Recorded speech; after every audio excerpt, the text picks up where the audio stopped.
वृत्तविशेष.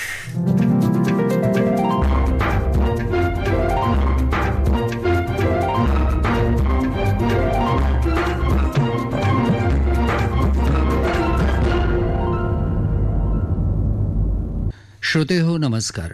आजच्या वृत्तविशेष या कार्यक्रमामध्ये आपलं स्वागत. देश स्वातंत्र्याचा अमृत महोत्सव साजरा करत असतानाच 2047 पर्यंतच्या अमृत काळामध्ये भारताला एक विकसित राष्ट्र बनवण्याच्या प्रधानमंत्री नरेंद्र मोदी यांच्या संकल्पनेतून vision document of India at 2047 तयार करण्याचा विचार केला जातोय. याचाच एक भाग म्हणून सर्व राज्यांच्या जलसंपदा मंत्र्यांची पहिली जलपरिषद मध्य प्रदेशात होतीये. 2 दिवस चालणाऱ्या या परिषदेमध्ये जलस्रोतांचं संवर्धन, सरोवरांची निर्मिती, जलव्यवस्थापन अशा अनेक मुद्द्यांवर चर्चा होते. या जलपरिषदेच्या अनुषंगानं आज आपण वृत्तविशेषमध्ये अधिक माहिती जाणून घेणार आहोत. श्रोते हो, केंद्र सरकारनं देशाचा शाश्वत विकास आणि मानवी विकासाकरता जलस्रोतांचा वापर करताना वॉटर व्हिजन 2047 ही संकल्पना निश्चित केली आहे. आगामी 25 वर्षाच्या प्रवासामध्ये पाणी या महत्त्वाच्या विषयाच्या अनेक पैलूंवर प्रधानमंत्री नरेंद्र मोदी यांनी आज जलपरिषदेच्या उद्घाटनाच्या भाषणामध्ये प्रकाश टाकला. पाणी हा विषय राज्य शासनाच्या अखत्यारीमध्ये येतो. त्यामुळे केंद्र आणि राज्य सरकारांना तसंच अनेक मंत्रालय, विभाग यांच्यामध्ये समन्वय राखणं किती गरजेचं आहे याचा उहापोह प्रधानमंत्र्यांनी केला. तसंच जलस्रोत संवर्धन, नद्यांचं पुनरुज्जीवन, पाण्याचा पुनर्वापर अशा विविध मुद्द्यांवर कशा पद्धतीनं कार्य होणं अपेक्षित आहे याविषयी प्रधानमंत्र्यांचं मनोगत आपण त्यांच्या शब्दात ऐकूया. तो इस सम्मेलन में होल ऑफ द गवर्नमेंट और होल ऑफ द कंट्री इसके विजन को सामने रखकर चर्चाएं होना बहुत स्वाभाविक और आवश्यक भी है. होल ऑफ गवर्नमेंट का एक पहलू ये भी है कि सभी सरकारें एक सिस्टम की तरह, एक ऑर्गेनिक एंटिटी की तरह काम करें. राज्यों में भी विभिन्न मंत्रालय जैसे जल मंत्रालय हो, सिंचाई मंत्रालय हो, कृषि मंत्रालय हो, ग्रामीण विकास मंत्रालय हो, पशुपालन का विभाग हो, उसी प्रकार से शहरी विकास मंत्रालय, उसी प्रकार से आपदा प्रबंधन, यानी कि सबके बीच लगातार संपर्क और संवाद और एक क्लैरिटी, विजन, ये होना बहुत आवश्यक है. अगर विभागों को एक दूसरे से जुड़ी जानकारी होगी, उनके पास पूरा डेटा होगा, तो उन्हें अपनी प्लानिंग में भी मदद मिलेगी. हम जल जागरूकता महोत्सवों का आयोजन कर सकते हैं. स्थानीय स्तर पर होने वाले मेलों में पानी को लेकर जागरूकता संबंधी कई आयोजन जोड़ सकते हैं. विशेषकर नई पीढ़ी इस विषय के प्रति जागरूक हो, इसके लिए हमें पाठ्यक्रम से लेकर स्कूलों में एक्टिविटीज तक इनोवेटिव तरीके सोचने होंगे. आप जानते हैं कि देश हर जिले में 75 अमृत सरोवर बना रहा है. आपने भी अपने राज्य में इसमें काफी कुछ काम किया है. इतने कम समय में 25,000 अमृत सरोवर बन भी चुके हैं. जल संरक्षण की दिशा में पूरे विश्व में अपनी तरह का ये अनोखा अभियान है और ये जन भागीदारी इसमें जुड़ी है. लोग इनिशिएटिव ले रहे हैं, लोग इसमें आगे आ रहे हैं. इनका संरक्षण हो, लोग इनसे जुड़े. हमें इस दिशा में निरंतर प्रयास बढ़ाने होंगे. हम सभी जानते हैं कि इंडस्ट्री और खेती 2 ऐसे सेक्टर्स हैं जिसमें स्वाभाविक रूप से पानी की आवश्यकता बहुत रहती है. हमें इन दोनों ही सेक्टर से जुड़े लोगों से विशेष अभियान चलाकर उन्हें वाटर सिक्योरिटी के प्रति जागरूक करना चाहिए. पानी की उपलब्धता के आधार पर ही क्रॉप डाइवर्सिफिकेशन हो, प्राकृतिक खेती हो, नेचुरल फार्मिंग खेती को बढ़ावा दिया जाए. कई जगह ऐसा देखने में आया है कि जहां प्राकृतिक खेती होती है, नेचुरल फार्मिंग की जा रही है, वहां जल संरक्षण के भी सकारात्मक प्रभाव दिखाई दिया है. साथियों, प्रधानमंत्री कृषि सिंचाई योजना के तहत सभी राज्यों में तेजी से काम हो रहा है. इसके अंतर्गत पर ड्रॉप मोर क्रॉप अभियान की शुरुआत की गई थी. इस स्कीम के तहत देश में अब तक 70 लाख हेक्टेयर से ज्यादा जमीन माइक्रो इरिगेशन के दायरे में लाई जा चुकी है. सभी राज्यों को माइक्रो इरिगेशन को लगातार बढ़ावा देना चाहिए. ये जल संरक्षण के लिए बहुत आवश्यक योजना है. अब डायरेक्ट कैनाल की जगह पाइपलाइन आधारित नई योजनाएं लाई जा रही है, इसको और भी आगे ले जाने की जरूरत है। जल संरक्षण के क्षेत्र में भी सर्कुलर इकोनॉमी की बड़ी भूमिका है। जब ट्रीटेड वाटर को रीयूज किया जाता है, फ्रेश वाटर को कंजर्व किया जाता है, तो उससे पूरे इकोसिस्टम को बहुत लाभ होता है। इसलिए पानी का ट्रीटमेंट, पानी की रिसाइकलिंग आवश्यक है। राज्यों द्वारा विभिन्न कार्यों में ट्रीटेड वाटर का इस्तेमाल बढ़ाने की योजना, और उसमें वेस्ट में से बेस्ट इनकम भी होती है। आपको लोकल नीड्स की मैपिंग करनी होगी, उस हिसाब से योजनाएं बनानी होगी। हमें एक और बात ध्यान रखनी है, हमारी नदियां, हमारी वाटर बॉडीज पूरे वाटर इकोसिस्टम का सबसे अहम हिस्सा होते हैं। हमारी कोई भी नदी या वाटर बॉडी बाहरी कारकों से प्रदूषित न हो, इसके लिए हमें हर राज्य में वेस्ट मैनेजमेंट और सीवेज ट्रीटमेंट का नेटवर्क बनाना होगा। ट्रीटेड वाटर का दोबारा इस्तेमाल हो, इसके लिए भी हमें प्रभावी व्यवस्था पर ध्यान देना होगा।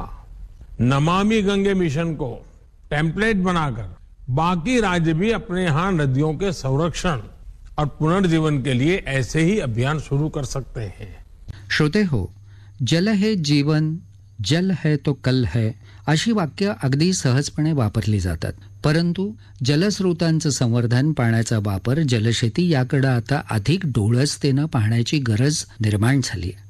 या पार्श्वभूमीवर सर्व राज्यांच्या जलमंत्र्यांची होत असलेली पहिली परिषद किती वैशिष्ट्यपूर्ण आहे याविषयी माहिती देत आहेत जलतज्ञ आणि समग्र नदी परिवारचे अध्यक्ष सुनील जोशी।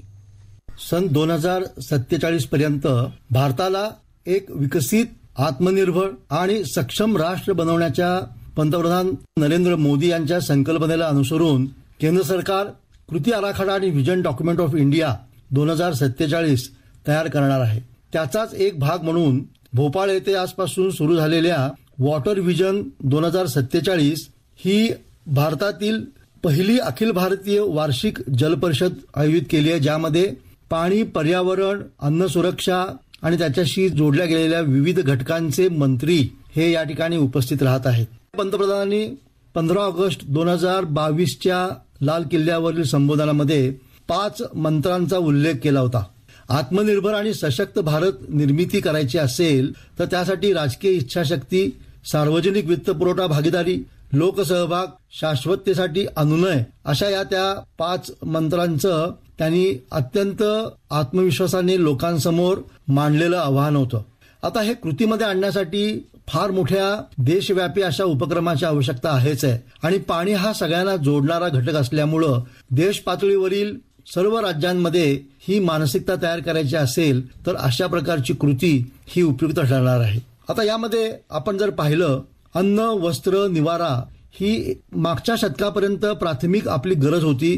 त्यानंतर त्यामध्ये आरोग्य आणि शिक्षण याचा समावेश झाला आणि काळाच्या बरोबर जेव्हा आपण बदलत आहोत तेव्हा आपल्या लक्षात आलं की तंत्रज्ञान विकसित शिक्षण ही आपली अत्यंत महत्वाची गरज आहे। आणि आता या वर्षी जर आपण पाहत असू तर डिजिटल साक्षरतेतून तंत्रज्ञान क्रांती ही आता आपली सगळ्यांची ओळखीची जी खूण झालेली आहे आणि सगळेजण त्यामध्ये स्वतःला जोडून घेत आहेत, तर हा काळानुरूप बदल देशाने स्वीकारलेला आहे। सन 2047 साली आत्मनिर्भर आणि सशक्त भारत होण्यासाठीचं जे नियोजन आहे त्यामध्ये मला वाटतं की ही अत्यंत चांगली, महत्वाची आणि ठोस सुरुवात आहे। संवाद, सहज संवाद, नित्य संवाद, कृतीरूप संवादातून सक्षम आणि शाश्वत कार्यसिद्धी ही आता काळाची गरज आहे आणि ही काळाची गरज डिजिटल तंत्रज्ञानाची किमया आहे। डिजिटल तंत्रज्ञानाकडे पंतप्रधान अत्यंत महत्वपूर्ण नजरेतून जसं पाहत आहेत त्याचबरोबर ते अत्यंत त्या भूमिकेवर ठाम आहेत। डाटा आणि डिजिटल तंत्रज्ञान ही तुमच्या विकासाची भविष्यातील अत्यंत महत्वाची साधनं आहेत असं ते विविध ठिकाणी अत्यंत अंतःकरणापासून सांगत असतात। आता आपल्याला सगळ्यात महत्वाची जर शक्तिशाली आपल्या बाजूनी गोष्ट काय असेल तर भारत हा जगातील तरुणाईचा प्रमुख देश आहे। भारताला आत्मनिर्भर सशक्त बनवण्यासाठी ही तरुणाईच आपल्याला उपयोगी पडणार आहे। या वार्षिक परिषदेमध्ये 2 मोठ्या गोष्टीकडे लक्ष वेधलं गेलेलं आहे, त्या आहेत नागरिकांची कर्तव्य, त्याचबरोबर नागरिकांच्या सहभागातून सामाजिक जबाबदारी। आता ही सामाजिक जबाबदारी, नागरिकांची कर्तव्य याकडे पाहण्याचा दृष्टिकोन पंतप्रधानांचा कसा आहे हे ते त्यांनी त्यांच्या उद्बोधनामध्ये अत्यंत रेखीवपणानं आणि अत्यंत मुद्देसूदपणानं मांडलेलं आहेच. पण एक सामान्य नागरिक पाणी आणि पर्यावरण या विषयात कार्य करणारा कार्यकर्ता म्हणून जेव्हा मी या गोष्टीकडे पाहतो तर मला असं सांगावं सुचवावं असं वाटतं की आपल्याला तरुणाईला जोडणं अत्यंत गरजेचं आहे आणि ते कृत्रिम माध्यमातून जोडणं गरजेचं आहे. आपल्या गावामध्ये, खेड्यामध्ये, शहरामध्ये जिथं आपण राहतो त्या परिसरामध्ये ज्या ज्या ठिकाणी वॉटर बॉडीज आहेत, पाण्याच्या जागा आहेत, मग त्या नदी, ओढे, नाले असोत, त्यांना आपण आपल्या कुटुंबाचा एक घटक मानलं अत्यंत गरजेचं आहे. आणि त्यानुसार त्यांच्या संरक्षणामध्ये आपण स्वतःला जोडून घेण्याचा अत्यंत महत्वाचा प्रयत्न सातत्याने केला पाहिजे. विद्यार्थ्यांना त्यासाठी एक सक्षम असा उपक्रम दिला गेला पाहिजे. भारतामध्ये भूजलाचा वापर अत्यंत मोठ्या प्रमाणात होतो. भूजल संवर्धन, भूजल संरक्षण आणि आवश्यक तेवढाच भूजलाचा वापर हा अत्यंत काटेकोरपणे राबवायचा उपक्रम प्रत्येक नागरिकांनी स्वीकारला पाहिजे. तो स्वीकारला गेला तर भारताची सगळ्यात मोठी साधन संपत्ती जी भूजलाच्या रूपाने आहे तिचं चांगल्या पद्धतीने संरक्षण होईल. गेल्या जवळपास 20 वर्षापासून आपण क्लायमेट चेंज हा जगभराला भेडसावणारा प्रश्न आपण पण पाहत आहोत आणि क्लायमेट चेंज मुळे काय घडतंय आपण हे गेल्या 10-12 वर्षामध्ये वेगवेगळ्या परिणामांनी बघितलेलं आहे. त्यामध्ये मग गारपीट असेल, बेमोसमी पाऊस असेल आणि त्यामुळे होणारं नुकसान असेल. एका बाजूला पूर आणि दुसऱ्या बाजूला दुष्काळ असं दोन्ही रूपं आपण पाहत आहोत. Every drop of water catch it before it evaporate हा आता जगासमोरचा पाण्याकडे पाहायचा मूलमंत्र आहे. आणि तो मूलमंत्र आपल्या पंतप्रधानांनी अत्यंत काळजीपूर्वक समजून घेत त्याला संपूर्ण भारताशी जोडण्याचा प्रामाणिक आणि दिशादर्शक असा प्रयत्न केलेला आहे. आणि त्याच माध्यमातून ही जी परिषद होत आहे त्या परिषदेमध्ये त्यांनी केलेलं आवाहन हे अत्यंत महत्वाचं ठरतं. सर्वसामान्य नागरिकांपर्यंत त्या परिषदेमध्ये काय घडत आहे हे दूरदर्शन, आकाशवाणी ह्या प्रमुख माध्यमांबरोबरच डिजिटल माध्यमातून सुद्धा, वृत्तपत्राच्या माध्यमातून सुद्धा लोकांपर्यंत हे पोहोचणार आहे. आणि लोकांना ह्या सगळ्या गोष्टीची जाणीव करताना पंतप्रधानांनी एक अत्यंत महत्वाचा कृती कार्यक्रम दिलेला आहे. या सरत्या काळामध्ये 20 वर्षाचा जर आपण आढावा घेतला तर संपूर्ण भारत दुष्काळ आणि पूर या दोन घटकांनी व्यापून गेलेला होता. त्यातून आपण मार्ग काढत आपली आर्थिक प्रगती आणि घोडदौड ही चालूच ठेवलेली आहे. कोरोनाच्या सावटावरही आपण विजय मिळवला, कोरोना काळावरती आपण विजय मिळवलेला आहे आणि आता नव्याने आपण सज्ज झालो आहोत की आपली अर्थसत्ता जगभरामध्ये कशी शक्तिशाली होईल आणि त्या अर्थसत्तेला पाण्याशिवाय पुढे जाता येणार नाहीये. म्हणूनच या परिषदेमध्ये जे मुद्दे प्रामुख्याने चर्चिले जाणार आहेत त्या मुद्द्यांचा परामर्श हा सजगपणे आणि व्यापकपणे घेतला गेलेला आहे. महाराष्ट्राचे उपमुख्यमंत्री देवेंद्र फडणवीस हे या जलपरिषदेत सहभागी होत आहेत. संपूर्ण महाराष्ट्र त्यांनी नजरेखालून घातलेला असल्यामुळे आणि पाणी आणि पर्यावरणाचं महत्व त्यांना पुरेपूर माहीत असल्यामुळं ते या परिषदेमध्ये महाराष्ट्राची बाजू अत्यंत ठामपणाने मांडतील यात अजिबात शंका नाहीये. आता सामाजिक जबाबदारी म्हणून प्रत्येक नागरिकाचं कर्तव्य आहे की आपण या जलपरिषदेला यशस्वी करायचं असेल आणि करण्याची आपली सगळ्यांची मानसिकता बनवायची असेल तर आपण या वॉटर विजन 2047 वॉटर विजन 2047 या संकल्पनेला आपलं म्हटलं पाहिजे आणि आपल्या कुटुंबाबरोबर सर्वांच्या हृदयात साठवलं पाहिजे. माणसांना नद्यांशी जोडा या उपक्रमाबरोबरच नद्या आणि ओढ्यांना हृदयाशी जोडा ही पण आपण संकल्पना सामान्य नागरिकांच्या वतीनं सरकारला देऊ शकतो असा अभिमान आपण बाळगला पाहिजे. श्रोते हो, केंद्र सरकारनं भूजलाची पातळी वाढवण्यासाठी अटल भूजल संरक्षण योजना सुरू केली. जलस्रोत, परिसराची स्वच्छता, त्यांचं संवर्धन, सरोवरांची निर्मिती असे अनेक उपक्रम हाती घेतलेत. आपल्या पुढच्या पिढीला पुरेसं स्वच्छ आणि शुद्ध पाणी मिळावं यासाठी आपणही आता पुढाकार घेऊन जलसंवर्धनाच्या लोकचळवळीत सहभागी झालं पाहिजे. तरच ही जलपरिषद यशस्वी ठरणार आहे. याबरोबरच आजचा वृत्तविशेष हा कार्यक्रम संपला. हा कार्यक्रम आकाशवाणीच्या मुंबई विभागानं सादर केला होता. संपादक आणि सादरकर्त्या सरस्वती कुवळेकर, निर्मिती सहाय्य राजेश शेजवळे, लेखन आणि समन्वय सुवर्णा बेडेकर आणि निवेदन उमेश घळसासी.